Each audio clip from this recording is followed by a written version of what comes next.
Assalamualaikum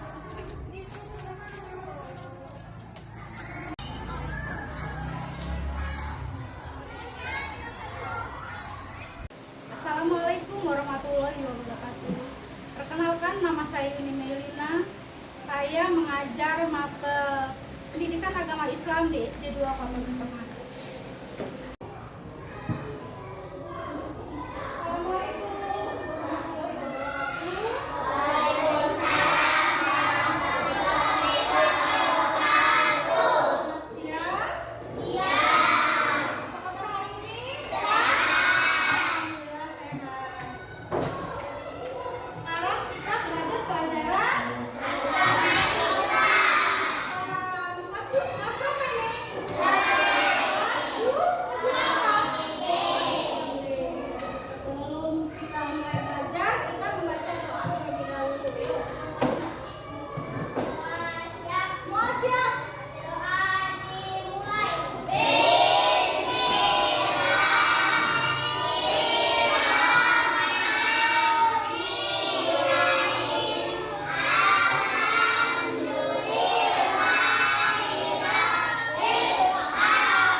Kisah Nabi Ibrahim.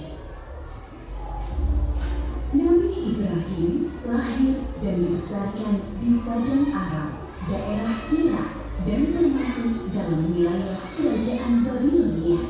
Pada masa itu, bangsa Babilonia menyembah banyak dewa. Ayah Ibrahim bernama Azar, seorang pembuat patung berhala. Patung-patung itu juga dijual kepada penduduk sekitar untuk menjadi sembahan mereka. Allah memberi Ibrahim pikiran yang cerdas dan kritis serta keberanian yang besar. Ia mengilhamkan pemahaman kepada Ibrahim bahwa menyembah patung-patung itu adalah kesesatan yang nyata. Ibrahim bertanya dalam hati, Ayah, mengapa ayah menjadikan patung-patung itu sebagai Tuhan? Bukankah ayah yang membuatnya? Bukankah patung-patung itu tidak bisa mendengar doa-doa kita? dia berpikir keras, siapakah sebenarnya Tuhan yang pantas dipuja, dimintai pertolongan dan perlindungan? Allah membimbing Ibrahim untuk memahami Tuhan yang sebenarnya. Mula-mula Allah memperlihatkan langit yang penuh bintang bercahaya di malam yang gelap. Ibrahim berkata, Sungguh indah, inilah Tuhanku. ketika pagi tiba, langit menjadi terang. Bintang-bintang itu pun menghilang. Oh, bintangnya hilang. Aku tidak suka Tuhan yang menghilang. Itu bukan Tuhan. Pada malam yang lain, Ibrahim melihat bulan terbit sangat menawan. Wah, sungguh indah.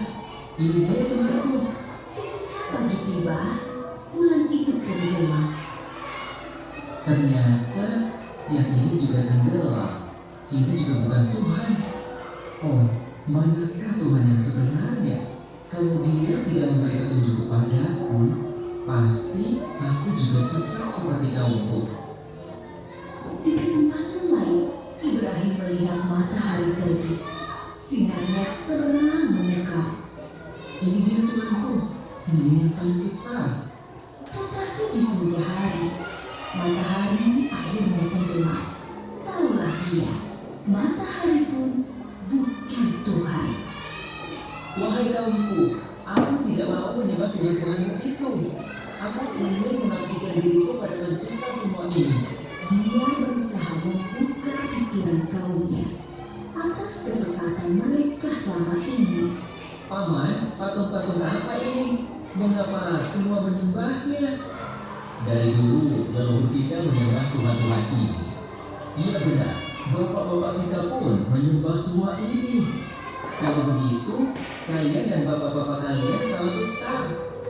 Hah? Kamu ini ngomong sungguh-sungguh atau bercanda? Sebenarnya, Tuhan kita adalah pencipta langit dan bumi. Dasar anak muda lantur. Ibrahim bersumpah dalam hati akan menghancurkan patung-patung berhala itu untuk membuktikan kesalahan mereka. Suatu hari ada perayaan keagamaan kaum Ibrahim. Setelah memberi sesaji kepada berhala, mereka pergi semuanya keluar kota. Ibrahim tidak mau ikut rombongan itu. Ketika semua sudah berangkat agak lama, diam-diam Ibrahim menuju tempat pemujaan berhala yang berisi banyak patung. Dia melihat makanan sesaji untuk berhala-berhala itu masih utuh di hadapan tiap patung-patung itu. Mengapa kamu tidak makan? Mengapa kamu tidak menjawab? Ibrahim bertanya, lalu memukul patung dengan tangannya. Tentu saja, patung-patung itu tetap diam. Ibrahim mengambil kapak, lalu menghancurkan patung-patung itu. Dia menyisakan sebuah patung yang paling besar dan mengalungkan kapaknya pada lehernya. Ketika kaumnya pulang dari luar kota, mereka melihat patung berhala mereka hancur. Sontak mereka berteriak, kaget, gempar seluruh kampung. Bergegas semua orang, terutama para pemuka kaum, menuju tempat pemujaan berhala. Oh, siapa yang melakukan ini pada Tuhan-Tuhan kita? Kurang ajar. Kami dengar ada anak muda yang membenci Tuhan-Tuhan kita. Ibrahim namanya. Bawa ke sini anak itu. Maka Ibrahim digiring ke hadapan para pemuka kaumnya, disaksikan halayak ramai. Apakah kamu yang menghancurkan Tuhan-Tuhan kita, Ibrahim? Yang menghancurkan patung-patung itu adalah patung yang besar ini. Bukankah dia membawa kapak? Tanya saja dia kalau bisa menjawab.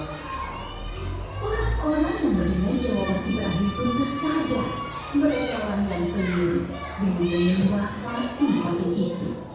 Tapi kekafiran yang sudah mendarah daging membuat mereka memutarbalikkan kebenaran. Tentu di sini ada campur tangan setan. Kamu kan tahu, dia tidak bisa bicara, apalagi bergerak menghancurkan patung lain.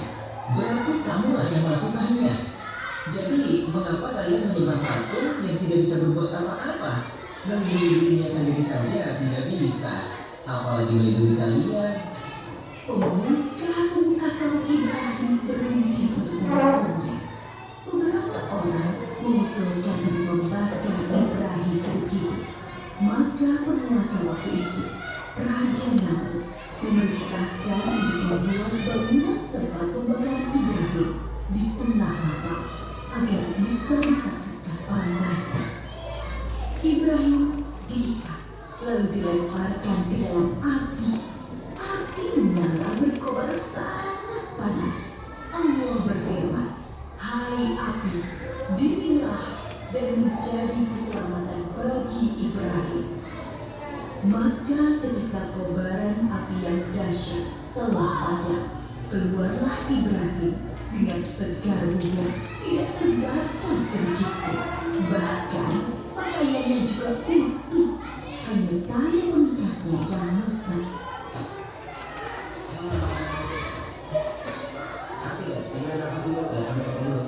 Nah, terbakar. Ketika sudah diangkat oleh Allah menjadi Rasul, Nabi Ibrahim dengan giat dan sabar mendakwahkan ajaran Allah. Bangsa Babilonia waktu itu menyembah dewa-dewa. Raja mereka, Raja Namrud, dipercaya sebagai keturunan dewa. Namrud adalah seorang yang cerdas dan kuat kepemimpinan. Semua itu membuat dia takabur dan berlaku kejam. Dia menganggap dirinya sebagai Tuhan yang harus disembah. Mendengar dakwah Nabi Ibrahim, Raja Namrud mengundang beliau ke istana. Tentu tujuannya untuk menghentikan dan menghukum Nabi Ibrahim. Kemudian Raja Namrud dan Nabi Ibrahim berdebat tentang Tuhan yang patut disembah. Siapakah yang kau anggap Tuhanmu itu, Ibrahim? Apa kedudukannya? Tuhanku adalah yang menghidupkan dan mematikan. Aku juga menghidupkan dan mematikan. Aku menjatuhkan hukuman pada orang-orang dan aku berkuasa untuk mengampuni dan membiarkan mereka hidup. Allah menerbitkan matahari dari timur. Kalau kau juga Tuhan, terbitkanlah matahari dari barat. Raja Namrud tercengang dan terdiam mendengar jawaban Nabi Ibrahim.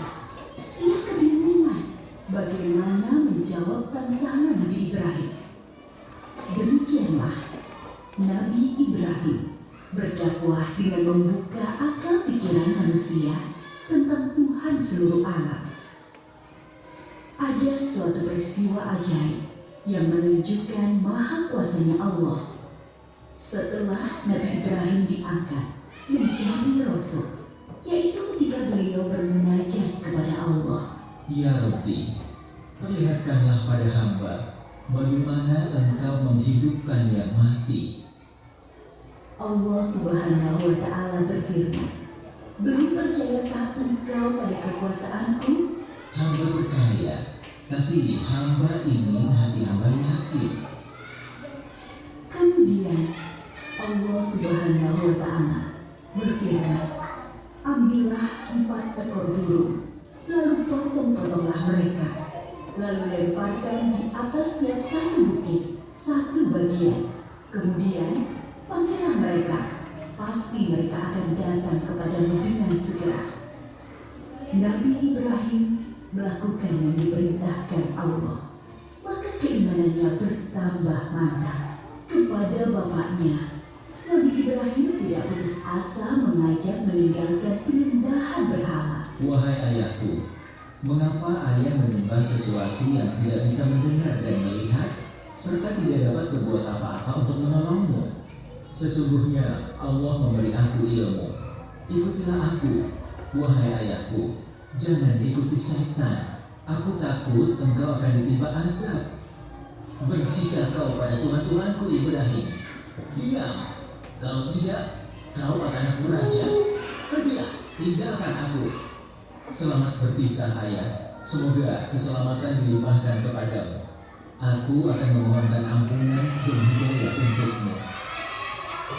Nabi Ibrahim terus memohonkan ampunan Allah untuk Azar, sampai kemudian jelas baginya bahwa Azar tidak mau terima dan terus memusuhi Allah. Allah melarang memohonkan ampunan bagi orang-orang kafir. Setelah terbukti tidak ada yang beriman di antara kaumnya Salim, keponakan beliau dan sanak sepupu beliau yang menjadi istri beliau, Nabi Ibrahim, hijrah meninggalkan kampung halamannya di Irak. Atas perintah Allah, beliau menuju Palestina atau Syam bersama istri dan keluarganya. Di Palestina, Nabi Ibrahim terus berdakwah kepada penduduk setempat. Sambutan penduduk Palestina terhadap dakwah beliau kurang bagus. Akhirnya muncul paceklik dan wabah penyakit di sana. Atas perintah Allah, Nabi Ibrahim dan Nabi Lut berpisah.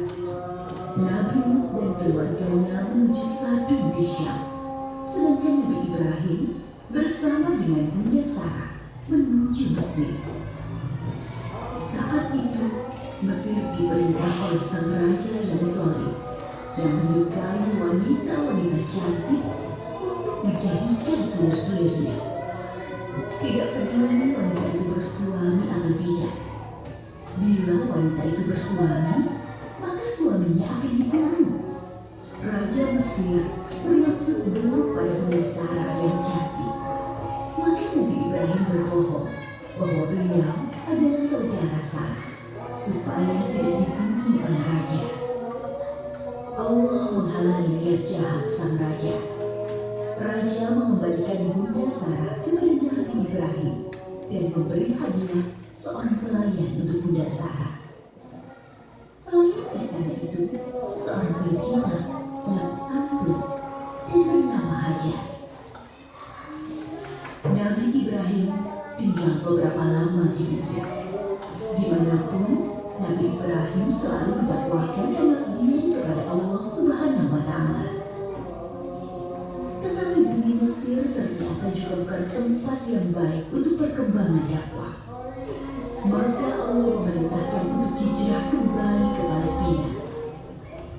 Sekian puluh tahun berkeluarga, Nabi Ibrahim belum dikaruniai anak, meskipun tak henti beliau berdoa memohon keturunan.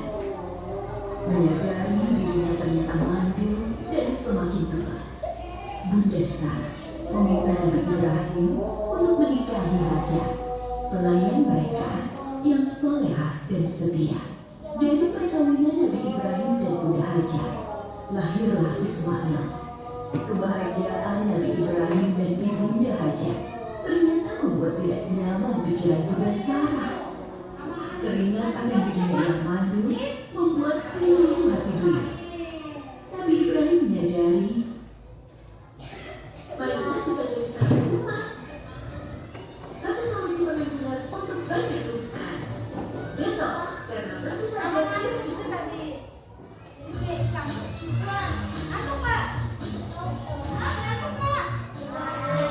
Dan memahami situasi ini,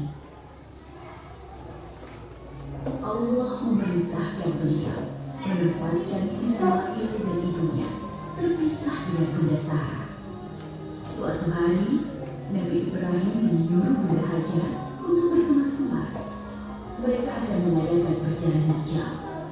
Ismail yang masih menyusu ibunya tentu dibawa pulang.